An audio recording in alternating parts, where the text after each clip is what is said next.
எல்லாருக்குமே ஒரு ஒரு ஸ்டூடெண்ட் ஒருத்தர் வந்துருவா. எல்லாம் நீங்க டாப் லீடர்ஸ் இன்னைக்கு இருக்கிற நித்யானந்தா வரைக்கும் ஸ்டூடெண்ட்ஸ் இருக்கா. எங்க இருக்காருன்னே தெரியாது, ஆனா ஸ்டூடெண்ட்ஸ் மாத்திரம் எக்கச்சக்கமா இருக்கா. நிஜமாவே கைலாசம் மாதிரிதான் எல்லாருக்கும் ஒரு நம்பிக்கை, அந்த கைலாசம் இருக்கு, சிவன் அங்க இருக்கார் அப்படிங்கிற ஒரு நம்பிக்கையில இருக்கிற மாதிரி இந்த கைலாசாவும் இருக்கு, நித்யானந்தா அங்க இருக்காருங்கிற ஒரு நம்பிக்கையில எல்லாரும் இருக்கும். அந்த மாதிரி நாமதேவருக்கும் ஒரு டை ஹார்ட் ஃபேன். அந்த அம்மா, நான் அவர் வீட்டுல பாத்திரம் தேய்க்கிற வேலையாவது பாக்குறேன், ஆனா அவருடைய சங்காத்தம் வேணும், அவருடைய அனுகிரகம் வேணும். அவர் மூச்சு விட்டா விட்டலன் எழுத்தாப்புல வந்து நிக்கிறான். யாருக்கு கிடைக்கும் இந்த அனுகிரகம்? எல்லாரும் அத்தனை சாகித்யம் எழுத வேண்டியிருக்கு, 1000 சாகித்யங்கள் எழுதி புக்கெல்லாம் பப்ளிஷ் பண்ண வேண்டியிருக்கு, வால்யூம் 1 வால்யூம் 2 அப்படின்னு. நாமதேவர் அப்படின்னு கண்ணை மூடினார்னா எழுத்தாப்புல வந்து நிக்கிறான். அப்பேற்பட்ட ஒரு மகானுடைய அந்த பாத தூள் எனக்கு கிடைக்காதா அப்படின்னு ஒரு டை ஹார்ட் ஃபேன் ஒருத்தி இருந்தா, ஜனாபாய் அப்படின்னு. அவ கண் கூட பார்த்த ஒரு விஷயத்த பாட்டா எழுதினா. என்ன நடக்குமா, அவர் மூச்சு விட்டா விட்டலன் வருவான்னு சொல்றா இல்லையா, மூச்சு விட்டா விட்டலன் வருவான், ஸ்ருதி சேர்த்தா விட்டலன் போஸ்ட்ல நிப்பான், பாட ஆரம்பிச்சா விட்டலன் ஆட ஆரம்பிச்சுடுவான். அதுவும் எப்படி ஆடுறான், தன்னையே மறந்து அவனுடைய பீதாம்பரம் கழண்டு விழற அளவுக்கு ஆடுறானா. நாமதேவ கீர்த்தன கரி பிரேம பர நாச்ச பாண்டுரங்கா, நாமதேவ கீர்த்தன கரி பிரேம பர நாச்ச பாண்டுரங்கா, ஜனாபாಯಿ மணே தேவ போலோ அபங்கா, ஜனாபாಯಿ மணே தேவ போலோ அபங்கா, நாமதேவ கீர்த்தன கரி பிரேம பர நாச்ச பாண்டுரங்கா. அப்படியே உள்ளுக்குள்ள அப்படி ஒரு ஆனந்தம் வருமா விட்டலனுக்கு, நாமதேவர் பாடுறார் அப்படின்னா. அப்படி வந்து ஒரு ஒரு பரமானந்த நிலையில ஆடுவானா விட்டலன். அப்படிங்கறத ஜனாபாய் பாடுறா, பார்த்து பாடுறா கண்ணால. எப்படி அப்படி அவரால் ஆட முடியுறது? அந்த தாள வாத்தியம் முழங்க, இவருடைய அந்த நிஷ்கலங்கமான பக்தி ஒரு அபங்கமா வெளியில வர, நாச்சத டோளத தேவாச்சா கடல பீதாம்பர, நாச்சத டோளத தேவாச்சா கடல பீதாம்பர, சாவத் ஹோயி தேவா ஐசே போலே கபீர. அத்தனை சந்துக்கள் வந்து அங்க சேர்றா. நாமதேவர் பாடும்போது அத்தனை பேரும் வந்து சேர்ந்துக்கிறாளாம். ஏன்னா அப்ப விட்டலன் ஆடுறத பார்க்க முடியும் அப்படின்னு. அவள்லாம் பாடும்போது விட்டலன் அனுகிரகம் பண்றான். நாமதேவர் பாடும்போது விட்டலன் வந்து அப்படி ஒரு ஸ்டெப் போட்டு ஆடுறான். அவருடைய பீதாம்பரமே கழண்டு விடுற அளவுக்கு தன்னையே மறந்து ஆடுறான். அந்த காட்சி நாமதேவர் பாடும்போதுதான் கிடைக்குங்கிறதுனால குடு குடு குடு குடு குடுன்னு எல்லா பக்கத்துல இருந்து எல்லாரும் ஓடி வந்துடுறா. சந்துக்கள்லாம் ஓடி வந்து கபீர்தாஸ் சொல்றாராம், பார்த்து விட்டலா. பெரியாழ்வார் பெருமாளுக்கே மங்களாசாசனம் பண்ணார், நீ க்ஷேமமா இருக்கணும், ஓன் இருக்கணும், நன்னா இருக்கணும் அப்படின்னு. அந்த மாதிரி கபீர்தாஸ் அவர் பெருமாள் மேல ஒரு கன்சர்ன் அவருக்கு, அந்த பீதாம்பரம் கழுண்டு விழுந்துட போறது அப்படின்னு வந்து வான் பண்றார். அவன் அந்த பரமேஸ்வரன் சொரூபம் இல்லையா பாண்டுரங்கன், திக்கையே அம்பரமா உடுத்தின் இருக்கிறவனுடைய சொரூபம் இல்லையா. அந்த பீதாம்பரம் கழண்டா என்ன, விழுந்தா என்ன, இருந்தா என்ன, இல்லைன்னா என்ன.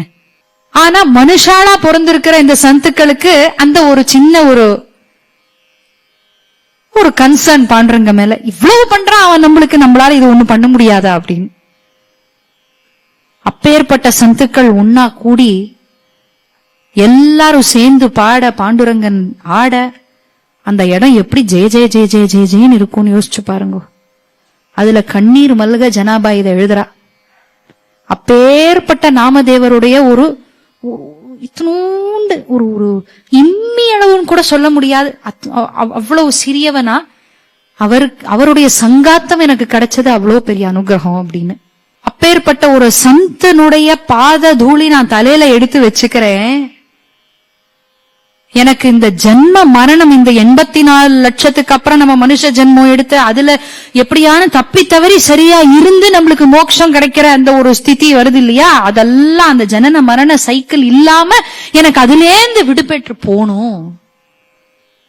அதுக்கு இதுதான் ஒரே வழி, அந்த குருனுடைய பாத தூளியை எடுத்து நான் தலையில வச்சுக்கிறேன் அப்படின்னு பாடுறா ஜனாபாய். नामयाची जनी लोळे संताचे पायी, जन्म मरणापासून मुक्ता करीते विठोबाई. नामदेव कीर्तन करी प्रेम भरे नाचे पांडुरंगा, नामदेव कीर्तन करी प्रेम भरे नाचे पांडुरंगा. नाचे पांडुरंगा रंगा, नाचे पांडुरंगा, नाचे पांडुरंगा रंगा, नाचे पांडुरंगा. नाचे पांडुरंगा रंगा, नाचे पांडुरंगा.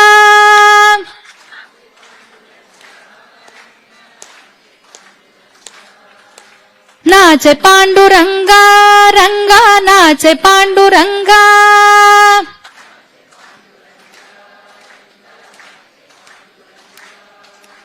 पांडुरंगा पांडुरंगा पांडुरंगा पांडुरंगा पांडुरंगा पांडुरंगा पांडुरंगा पांडुरंगा पांडुरंगा पांडुरंगा पांडुरंगा पांडुरंगा पांडुरंगा पांडुरंगा पांडुरंगा पांडुरंगा पांडुरंगा पांडुरंगा पांडुरंगा.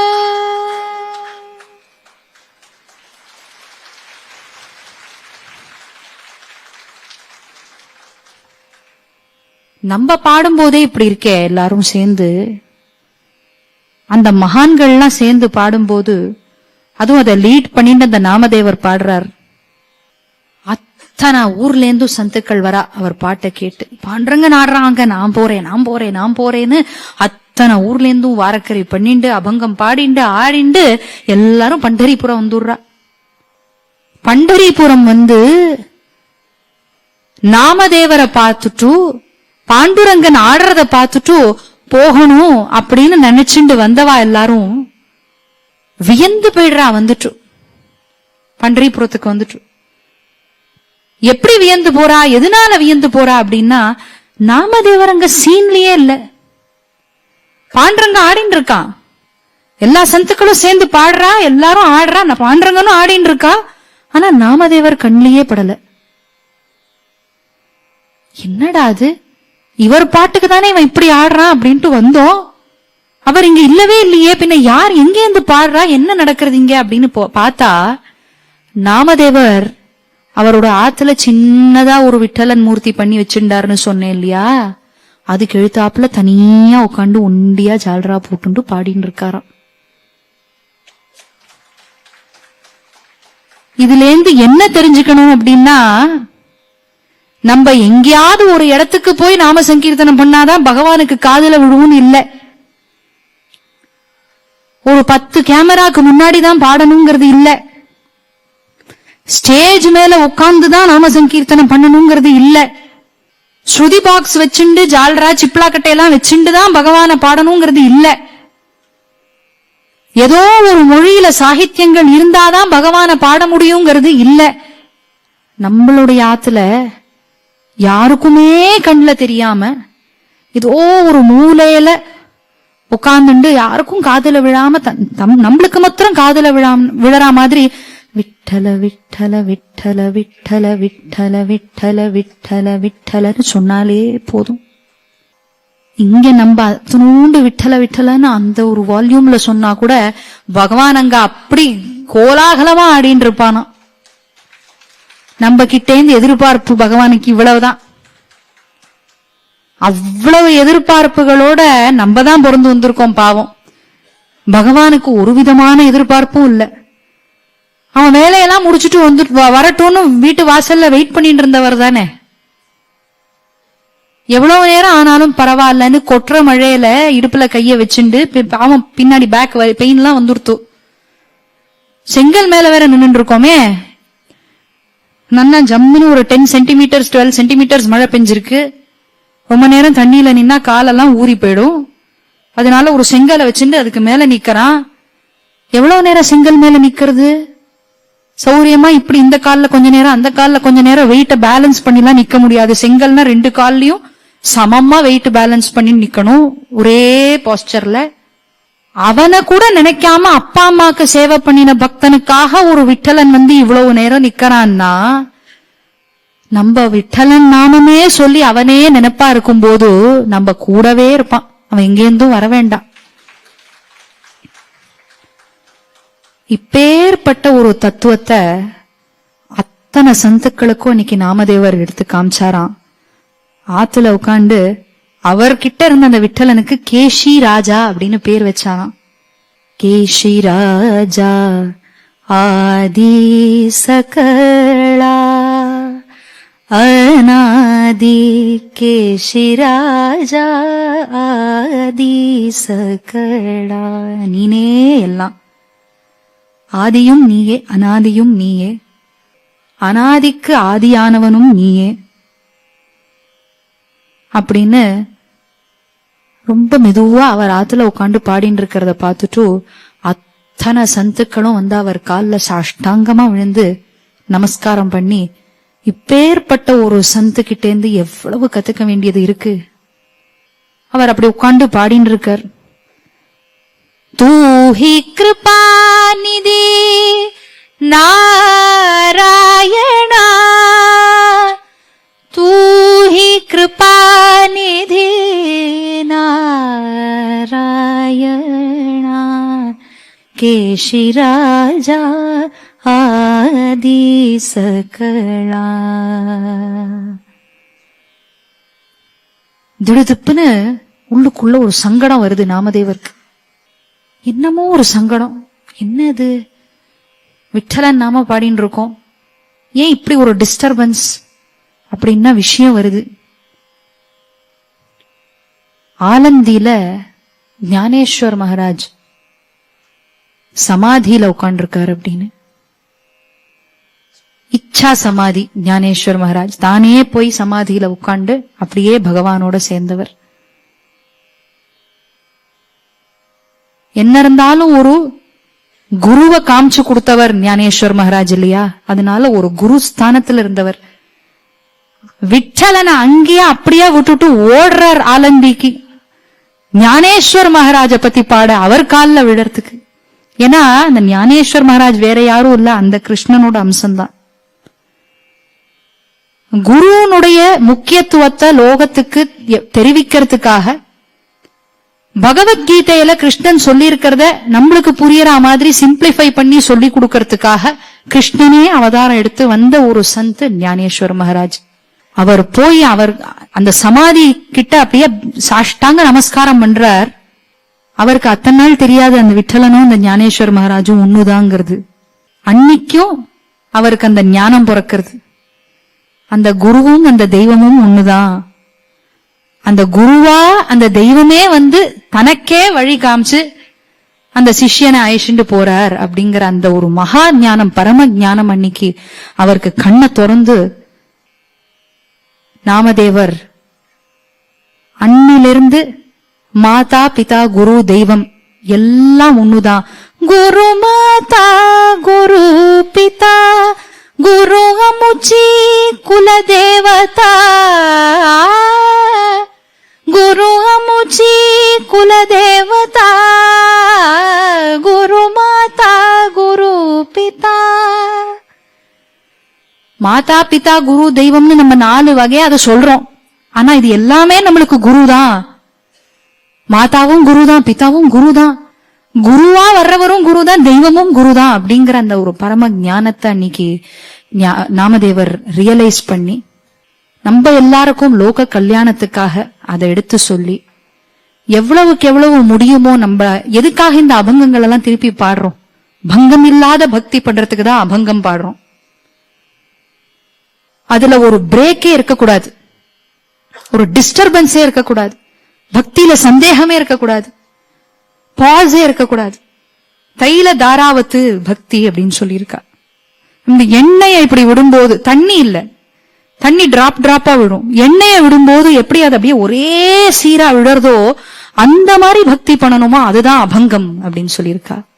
அப்பேற்பட்ட ஒரு ஞானத்தை நம்மளுக்கும் அபங்கங்கள் மூலமா நாமதேவ மகாராஜ் கொடுத்துட்டு போயிருக்கார்.